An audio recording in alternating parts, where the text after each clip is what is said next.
청취자 여러분 안녕하세요. 오늘 저희가 좀 깊이 파고들 주제는요. 바로 인공지능, AI 분야입니다. 특히 그 심장이라고 할 수 있는 메모리 기술, 그 최신 동향에 대한 이야기인데요. 네, 구체적으로 보면 AI 칩의 선두주자죠. 엔비디아. 이 엔비디아의 차세대 메모리 전략, 그리고 그 중심에 새롭게 떠오르는 이름이 있습니다. 바로 소캠입니다. 맞습니다. 소캠. 네, AI 성능 경쟁 이거 정말 치열하잖아요. 그러다 보니까 더 빠르고 효율적인 메모리가 이제 뭐 선택이 아니라 필수가 됐죠. 고대역폭 메모리, HBM. 이건 이제 많이들 익숙하실 텐데요. 그렇죠. HBM은 이제 워낙 많이 얘기가 됐으니까요. 네, 오늘은 근데 HBM과는 좀 다른 역할이 기대되는 이 소캠이라는 새로운 플레이어, 그리고 이걸 둘러싼 아주 흥미로운 변화들, 이걸 좀 자료를 바탕으로 자세히 파헤쳐보겠습니다. 네, 좋습니다. 사실 AI 연산 능력을 정말 극한까지 끌어올리려는 엔비디아 같은 회사들한테는요, 이 메모리 솔루션이 정말 중요하거든요. 핵심이죠, 어떻게 보면. 네, 여기서 이제 소캠, 그 Small Outline Compression Attached Memory Module, 이게 주목을 받는 겁니다. 뭐 쉽게 말하면요, 노트북 같은 데 주로 쓰는 저전력 DDR, LPDDR D램 칩 있잖아요. 네, LPDDR. 그걸 여러 개 묶어서 만든 작은 모듈이에요. 근데 이게 기존 서버에 많이 쓰이는 그 RDIMM 같은 모듈이랑 비교하면 전력 소모가 한 3분의 1? 그 정도밖에 안 됩니다. 와, 3분의 1이요? 엄청난데요? 네, 굉장히 효율적이죠. 그러면서도 필요하면 용량은 또 크게 늘릴 수가 있고 또 모듈 형태니까 뭐 교체하거나 확장하기가 아주 쉬워요. 아, 장점이 많네요. 그렇죠. 이런 특징 덕분에 엔비디아의 차세대 AI 가속기 플랫폼 루빈이라고 하죠. 여기에도 핵심 메모리인 HBM4 그리고 그래픽 메모리 GDDR7하고 같이 탑재될 예정이에요. 아, 루빈 플랫폼이에요? 네. 그러니까 AI 시대에 HBM 다음으로 또 하나의 중요한 메모리 축으로 떠오르고 있는 거죠. 그래서 뭐 제2의 HBM 이런 별칭까지 붙고 있습니다. 전력 효율도 좋은데 확장성까지 갖췄다. 확실히 HBM과는 좀 다른 매력이 있네요. 그런데 이렇게 유망해 보이는 소캠을 둘러싸고 엔비디아의 그 초기 계획에 좀 예상치 못한 변화가 생겼다는 거죠. 네, 맞습니다. 이 부분이 오늘 이야기의 좀 핵심 시작점 같은데요. 어떤 변화인가요? 그렇습니다. 원래 엔비디아는 소캠1이라고 첫 번째 규격의 모듈 도입을 딱 확정하고 관련 업체들하고 협력을 쭉 해왔어요. 네. 특히 그 미국의 마이크론 같은 회사는 이미 엔비디아의 소캠1 품질 테스트를 통과하고 거의 뭐 양산 준비 단계까지 갔었거든요. 아, 이미 통과까지 했는데. 네.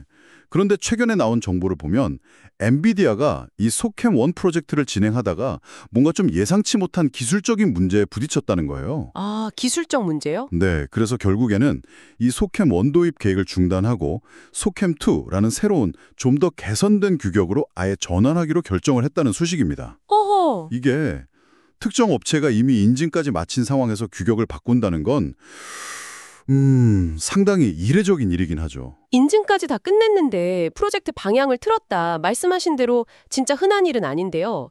구체적으로 어떤 기술적 문제였는지는 아직 뭐 알 수는 없지만 이런 갑작스러운 결정이 관련 메모리 회사들한테는 파장이 꽤 컸겠네요. 네, 그렇죠. 특히 마이크론 입장에서는 정말 아쉬울 수 있겠고요.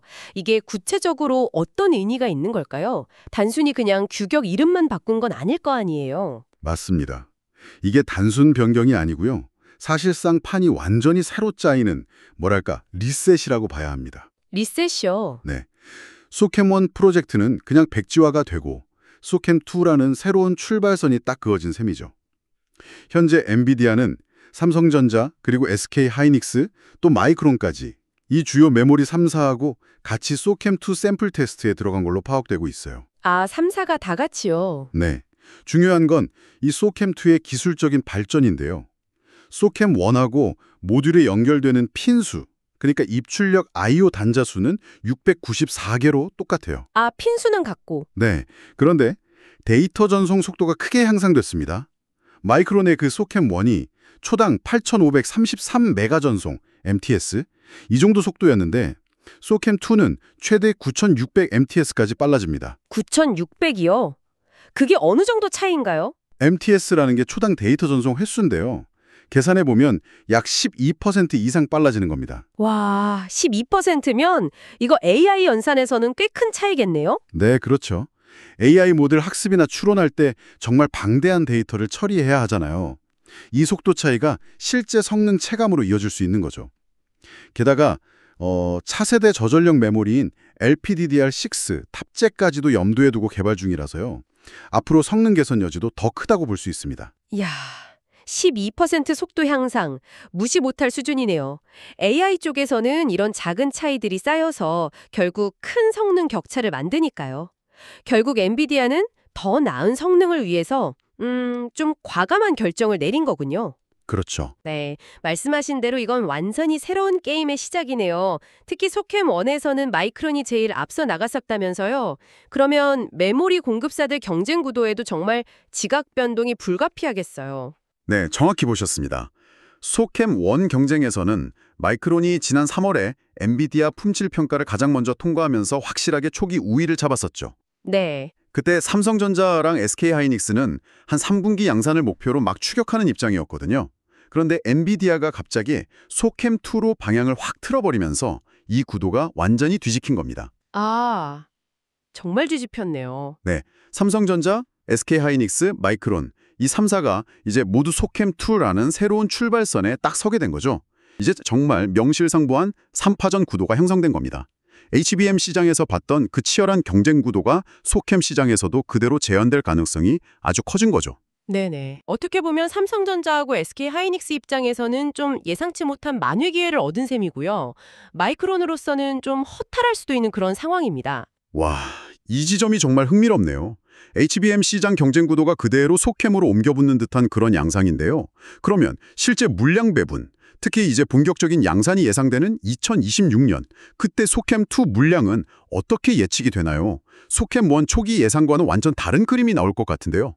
네, 여러 시장 분석 자료나 업계 정보를 종합해보면요. 2026년 소캠2 물량 배분에는 정말 상당한 변화가 예상됩니다. 참고로 여기서 말하는 물량 단위는 기가비트인데요. 이건 저장 용량을 나타내는 단위고요. 기가비트 단위로 2025년 그러니까 내년이죠. 내년에는 초기 소규모 물량 대부분을 아마 마이크론이 가져갈 걸로 예상이 됐었어요. 그런데 2026년에는 상황이 확 달라집니다. 어떻게 달라지나요? 예측치를 보면요. SK하이닉스랑 약 1,100억 기가비트, 그리고 삼성전자가 약 1,000억 기가비트 수준, 이 정도의 LPDDR5X 기반 소캠2 물량을 확보할 것으로 보입니다. 와, SK하이닉스랑 삼성이 엄청나게 가져가네요. 네, 반면에 마이크론은 2025년 예상치가 한 500억 기가비트 정도였는데 그거보다는 늘어나서 약 700억 기가비트를 배정받을 걸로 예측은 돼요. 하지만 절대적인 양이나 그 증가폭에서 보면 한국의 두 경쟁사보다는 상당히 좀 뒤처지는 모습이죠. 와, 정말 극적인 변화네요. SK하이닉스랑 삼성 합치면 2100억 기가비트인데 마이크론이 700억 기가비트면 거의 뭐 3대1 비율 아닙니까? 그렇죠. 상당한 차이죠. 이거 엔비디아가 차세대 주력인 소캠2에서는 한국 공급사, 그러니까 삼성전자하고 SK하이닉스에 대한 의존도를 대폭 높이려는 그런 의도로 해석될 수도 있겠는데요. 이런 배분 변화의 배경은 뭐라고 보세요? 네, 충분히 그렇게 볼 수 있습니다. 엔비디아 입장에서는 아무래도 안정적인 공급망 확보도 중요하고 또 HBM 같은 다른 고성능 메모리 분야에서 이미 검증된 한국 기업들의 기술력 그리고 양산 능력 이런 걸 높이 평가했을 가능성이 크죠. 네, 그럴 수 있겠네요. 뭐 메리츠증권 같은 곳의 분석 보고서를 봐도 엔비디아가 내년 소캠 물량 배정에서 국내 공급사 위주로 공급망을 재편하려는 움직임을 보인다 이렇게 지적을 했더라고요. 다만 그렇다고 해서 마이크론은 완전히 경쟁에서 밀려났다 이렇게 단정하기는 좀 이릅니다. 2026년 예상 물량이 상대적으로 적을 뿐이지 2025년하고 비교하면 분명히 늘어나는 수치거든요. 아, 늘긴 느는군요. 네. 그리고 또 소캠1 규격이 AI 서버 시장에서는 이제 안 쓰이게 됐지만 일부 업계 관계자들은 뭐 AI PC라든가 다른 엣지 디바이스 같은 새로운 응용처에서 활용될 가능성도 있다 이렇게 보고 있어요. 아, 다른 쪽에서요? 네. 만약 그렇게 된다면 마이크론의 그 초기 소캠1 개발 노력이 완전히 헛수고가 되지는 않을 수도 있는 거죠. 그러니까 전체적인 경쟁 구도는 좀 더 긴 호흡으로 지켜볼 필요가 있습니다. 그렇군요. 경쟁 구도는 재편됐지만 각자 또 살아남을 전략이나 기회는 계속 찾는 중이다. 뭐 이런 상황이군요. 알겠습니다. 자, 이제 본격적인 3파전이 시작된다면 경쟁에서 우위를 잡기 위한 핵심 요소는 뭘까요? 앞서서 소캠2의 성능 사양 자체는 어느 정도 규격으로 정해져 있다고 하셨으니까 단순히 우리 제품이 더 빠릅니다. 이것만으로는 좀 차별화하기 어려울 것 같다는 생각이 드는데요. 정말 예리한 지적이십니다. 바로 그 부분이 소캠 경쟁의 핵심을 이해하는데 아주 중요합니다. 예를 들어서 HBM 같은 경우는요, 각 개조사별로 제품의 세부 성능이나 발열 관리 능력, 수율, 양품 비율, 안정성 이런 기술적인 차이가 분명히 존재해요. 네, 그렇죠. HBM은 차이가 크죠. 네, 그리고 이게 고객사 선택에 결정적인 영향을 미치거든요. 그런데 소켓 모듈은 상대적으로 좀 표준화된 LPDDR 칩을 기반으로 만들기 때문에 제조사 간의 기술적인 격차가 HBM만큼 크지는 않다는 분석이 지배적입니다. 아, 소캠은 좀 다르군요. 네. 물론 미세한 성능 차이나 품질 차이는 있겠죠. 하지만 그게 승패를 가르는 결정적인 변수가 되기는 좀 어렵다는 겁니다. 그렇다면 뭐가 중요해질까요? 바로 원가 경쟁력입니다. 원가 경쟁력? 네. 누가 더 효율적으로 더 낮은 비용으로 이 소켓 모듈을 대량 생산해서 공급할 수 있느냐? 이게 핵심 차별화 포인트가 될 가능성이 매우 높습니다. 아하, 그렇군요. HBM이 기술력이나 성능 중심의 경쟁이라면 소캠은 원가, 다시 말해 가격 경쟁력 싸움이 될 가능성이 크다 이 말씀이시네요. 흥미로운 대비인데요. 그럼 이 중요한 원가 경쟁력은 어떤 방식으로 확보할 수 있는 건가요? 역시 가장 중요한 건 생산 기술의 혁신형이다. 그중에서도 D램 칩 가체를 만드는 미세 공정 기술이죠. 현재 메모리 3사 모두 차세대 공정 도입에 정말 사활을 걸고 있는데요. 핵심은 10나노미터급 6세대 공정. 업계에서는 보통 원시 공정이라고 부르는 기술입니다. 원시 공정? 네. 이 원시 공정을 쓰면요. 이전 세대 공정, 예를 들어 5세대인 원비 공정이랑 똑같은 크기의 실리콘 웨이퍼, 그러니까 반도체 원판에서 훨씬 더 많은 수의 D램 칩을 생산할 수 있게 돼요. 아, 같은 면적에서 더 많이요? 그렇죠. 비유하자면 같은 크기의 땅, 웨이퍼에 더 많은 칩을 지을 수 있게 되는 거죠.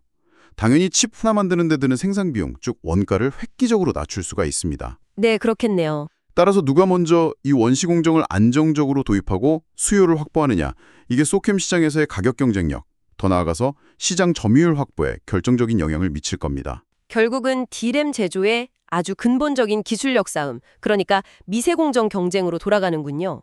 뭐랄까, 반도체 업계의 오랜 숙명 같다는 생각도 드네요.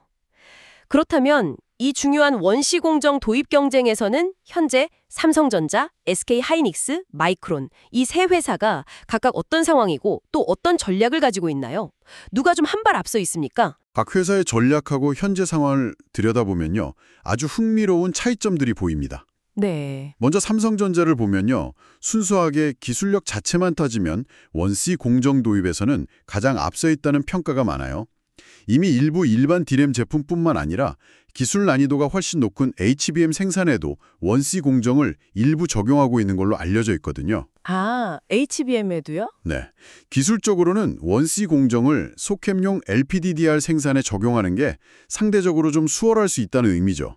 그런데 삼성전자의 전략은 조금 다를 수도 있습니다. 어떻게 다른가요? 현재 수요가 정말 폭발적으로 늘고 있는 HBM4 생산에 원시 공정 생산 능력, 즉 캐파를 우선적으로 집중 투입하고요. 그 이후에 점진적으로 소캠을 포함한 다른 응용처로 원시 공정 적용을 확대할 가능성이 높자. 이런 분석이 나옵니다. 아, 그러니까 가장 돈 되는 제품의 최신 기술을 먼저 쓴다, 뭐 이런 거군요. 그렇죠. 어떻게 보면 가장 수익성이 높은 프리미엄 제품의 최첨단 공정을 먼저 할당하는 당연한 전략일 수도 있습니다. 네. 삼성은 기술적 준비는 어느 정도 되어 있지만 전력적인 우선순위 때문에 소캠용 원시 양산은 조금 늦춰질 수도 있겠다, 이런 거군요. 일종의 자원 배분 문제네요. 알겠습니다. 그럼 SK하이닉스는 어떤가요? 아까 물량 배분 예측에서는 가장 많은 양을 확보할 걸로 나왔었는데요. SK하이닉스는 조금 다른 접근법을 취하는 걸로 보입니다. 원가 절감이 특히 중요한 소캠 같은 제품군에 원시 공정을 오히려 더 선제적으로 그리고 적극적으로 도입하려는 전략이에요. 아, 아, 오히려 소캠에 먼저요? 네. 관련 보도들을 보면 이르면 올해 2025년 말부터 소캠에 사용될 원C 공정 기반 LPDDR5X 양산 체제로 전환해서 내년에 대량 출하하는 걸 목표로 하고 있다고 합니다. 용한 16GB DDR5 서버형 D램을 공개했었고요. 최근에는 또 1C 기반 GDDR7 그래픽 D램까지 개발하면서 이 선단 공정 포트폴리오를 꾸준히 넓혀온 행보와도 좀 맥을 같이 합니다. 네네. 근데 여기서 흥미로운 점은요. SK 하이닉스는 정작 핵심 제품인 HBM4에는 오히려 안정성이 충분히 검증된 이전 세대 공정, 즉 1B 공정을 사용해서 리스크를 최소화하고요. 소캠처럼 원가 경쟁력이 중요한 제품군에 먼저 1C 공정을 적용하는 일종의 투트랙 전략을 구사할 가능성이 높다는 분석입니다. 투트랙 전략. 네, 물론 1C 기반의 차세대 LPDDR6도 개발 중이긴 한데요. 이거는 뭐 상용화 시점 같은 걸 고려하면 아마 2027년 이후에 나올 엔비디아의 루빈 울트라 플랫폼 이런 걸 염두에 둔 걸 수 있고 당장의 소캠2 경쟁하고는 조금 거리가 있을 수 있습니다. 이야. SK 하이닉스는 HBM하고 소캠에 각기 다른 공정 전략을 적용하는군요. 안정성이 중요한 제품과 원가 절감이 중요한 제품을 구분해서 접근한다? 굉장히 좀 계산적인 전략 같네요. 알겠습니다. 자, 마지막으로 마이크론은 어떻습니까? 소캠 1에서는 선두였지만 이 1C 공정 경쟁에서는 어떤 카드를 준비하고 있나요? 마이크론의 경우는요. 아까 말씀드렸듯이 소캠1에는 자기들의 1B 공정에 해당하는 1베타 공정으로 만든 LPDDR5X를 공급했었죠. 네, 1베타. 네, 그런데 이제 엔비디아가 소캠2로 전환하면서 마이크론 역시 새롭게 개발한 1C 공정 기술인 1감마 공정을 적용할 것으로 예상됩니다. 아, 마이크론은 1감마라고 부르는군요. 마이크론은 이 1감마 공정 기반의 LPDDR5X가 초당 10.7GBps의 빠른 데이터 처리 속도를 구현한다고 발표했어요. 여기서 GBps는 아까 말한 MTBps하고 비슷하게 속도를 나타내는 단위인데요. 나네. 마이크론은 이 속도가 이전 세대보다 빠를 뿐만 아니라 전력 소모는 최대 20%까지 줄일 수 있다. 이렇게 강조하고 있습니다. 특히 실시간 음성 번역 속도 개선 같은 구체적인 AI 성능 향상 효과를 내세우면서 기술력을 어필하고 있죠. 결국 마이크론 역시 차세대의 일감 공정 전환을 통해서 성능 개선과 원가 경쟁력 확보라는 두 가지 목표를 동시에 달성하려고 하고 있는 겁니다. 들어보니까 정말 HBM 같은 최고급 프리미엄 제품하고 또 소캠 같은 고성능 볼륨 제품 사이에서 최첨단 기술을 어디에 먼저 적용할 거냐, 또 원가 절감 압박에는 어떻게 대응할 거냐, 이걸 두고 각 회사가 정말 복잡한 전략적 계산을 하고 있군요. 네, 맞습니다. 마치 무슨 체스 게임 보는 것 같아요. 이 경쟁의 결과가 앞으로 AI 하드웨어 시장 전체에 정말 큰 영향을 미치겠네요.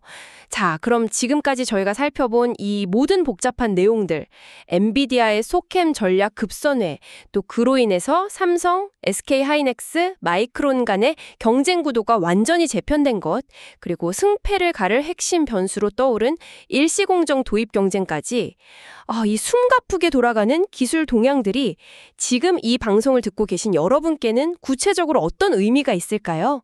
왜 우리가 이 소캠이라는 어쩌면 조금은 생소할 수 있는 이 부품의 동향에 주목해야 하는 걸까요? 네, 이 흐름이 중요한 이유는 크게 한 3가지 정도로 요약해 볼 수 있을 것 같습니다. 네. 첫째는요.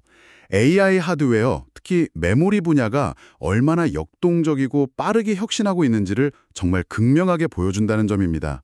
이제 메모리는 단순히 그냥 데이터를 잠시 저장하는 그런 수동적인 부품이 아니에요. 그렇죠. 소캠처럼 특정 AI 연산 목적에 딱 맞춰서 성능하고 효율을 최적화한 이런 특화된 솔루션이 없으면 차세대 AI가 요구하는 역량을 제대로 구현하기 어려운 시대가 된 겁니다. 엔비디아가 이미 진행 중이던 계획을 수정하면서까지 더 나은 성능의 소캠2를 밀어붙이는 모습. 이게 바로 이런 혁신의 압력이 얼마나 거센지를 보여주는 상징적인 사례라고 할 수 있죠. PC나 스마트폰 같은 개인용 기기의 성능하고 가격에도 직접적인 영향을 미칠 겁니다. 다시 말해서 여러분이 경험할 미래 기술의 속도와 품질이 바로 여기서 결정되고 있는 거라고 볼 수 있는 거죠. 와닿네요. 둘째는요. 이 소캠 경쟁이 글로벌 반도체 거인들 간의 정말 치열한 전략 싸움, 그리고 그 파급 효과를 아주 생생하게 보여준다는 겁니다.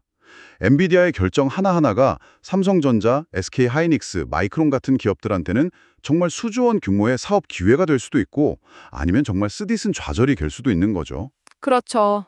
명암이 갈리는 거죠. 네, 소캠2로의 전환이 마이크론에게는 좀 아쉬움을 남겼지만 삼성하고 SK 하이닉스에게는 또 새로운 기회를 열어준 것처럼 말이죠. 그리고 또 이들 기업이 NC릴릭 같은 차세대 공정을 얼마나 성공적으로 그리고 빠르게 안정화시켜서 양산에 돌입하느냐. 이게 단순히 기술력을 과시하는 걸 넘어서요. 네. 이게 곧바로 제품의 원가 경쟁력으로 이어지고 결국 부품 가격하고 공급 안정성에 직접적인 영향을 미칩니다. 최종적으로는 여러분이 구매하는 AI 관련 제품이나 서비스의 가격표와 직결될 수밖에 없는 문제라는 거죠. 이들의 경쟁이 여러분의 지갑 사정과 무관하지 않다는 뜻입니다. 현실적인 문제네요. 마지막으로 조금 더 큰 그림에서 보면요. 이건 단순히 특정 반도체 부품에 대한 이야기가 아닙니다. 현재 진행 중인 AI 기술 혁명 전체를 뒷받침하는 핵심 인프라가 어떻게 구축되고 진화하는지에 대한 이야기예요. 아, 인프라 관점에서? 네, 소캠을 둘러싼 이런 변화와 경쟁 구도를 이해하면 AI 혁명이 어떤 기술적인 토대 위에서 이루어지고 있는지, 또 기술 발전의 병목 현상은 어디서 발생하고 또 어떻게 해결되어 가는지, 그리고 주요 기업들이 미래 시장의 패권을 잡기 위해서 어떤 분야에 투자를 집중하고 전략적으로 움직이는지 이런 것들을 파악하는 데 큰 도움이 됩니다. 네. 즉, AI라는 거대한 기술 변화의 흐름 속에서 중요한 맥을 짚어내고 앞으로 펼쳐질 미래 기술의 가능성이나 현실적인 한계, 그리고 비용 문제까지 가늠해 볼 수 있는 중요한 통찰력을 얻을 수 있다는 거죠. 이건 기술 전문가뿐만 아니라 이렇게 변화하는 시대를 이해하고자 하는 모든 분들에게 의미 있는 정보가 될 거라고 생각합니다. 네, 오늘 정말 AI 시대를 움직이는 또 하나의 핵심 동력이죠. 메모리 모듈의 세계. 특히 엔비디아의 전략 변화와 함께 급부상한 소캠. 이걸 둘러싼 치열한 기술 경쟁, 또 시장 경쟁에 대해서 정말 깊이 있게 파고들어 왔습니다. 소캠 1에서 소캠 2로의 그 예상치 못한 기술적 전환부터 시작해서 그에 따라서 완전히 재편된 공급사들의 역학관계, 그리고 이 경쟁의 승패를 가릴 핵심 열쇠인 일시 미세 공정 기술의 중요성까지. 와, 정말 눈 깜짝할 사이에 모든 것이 변할 수 있는 아주 역동적이면서도 우리 미래 기술에 정말 큰 영향을 미칠 분야임이 분명해 보입니다. 그렇습니다. AI가 요구하는 컴퓨팅 파워나 데이터 처리량은 앞으로도 계속 기하급수적으로 늘어날 거고요. 이걸 뒷받침하기 위한 메모리 기술의 혁신 역시 멈추지 않을 겁니다. 그 고객사의 까다로운 요구사항, 또 끊임없이 발전하는 기술적인 역량, 그리고 글로벌 공급망의 복잡한 전략. 이 사이의 상호작용 속에서 소캠과 같은 새로운 형태의 메모리 솔루션은 계속해서 그 중요성을 더해갈 것입니다. AI 기술이 우리 사회와 산업 전반으로 더욱 깊숙이 확산됨에 따라서 소캠은 분명 HBM과 더불어서 우리가 계속 주목해야 할 핵심 기술 영역이 될 것이 분명합니다. 네, 오늘 저희가 공유해 주신 자료들을 바탕으로 전달해 드린 여러 분석과 통찰이 AI 하드웨어의 미래를 만들어가는 이 복잡하고도 흥미로운 역학관계를 이해하시는 데 조금이나마 도움이 되었기를 바랍니다. 이 소캠 경쟁의 결과가 또 앞으로 어떤 새로운 기술과 서비스를 우리에게 가져다 줄지 지켜보는 것도 상당히 흥미로운 관전 포인트가 될 것 같네요. 어쩌면 이 치열한 경쟁 속에서요, 소캠2와 원기시 공정을 넘어서 또 다른 혁신적인 메모리 아이디어가 벌써 움트고 있을지도 모르겠습니다. 예를 들면 메모리와 프로세서 간의 경계를 확 허물어버리는 그런 새로운 아키텍처의 등장은 아닐까요? 미래는 언제나 예측 불가능하기에 더 흥미로운 것 같습니다. 오늘 함께해 주셔서 감사합니다. 네, 감사합니다.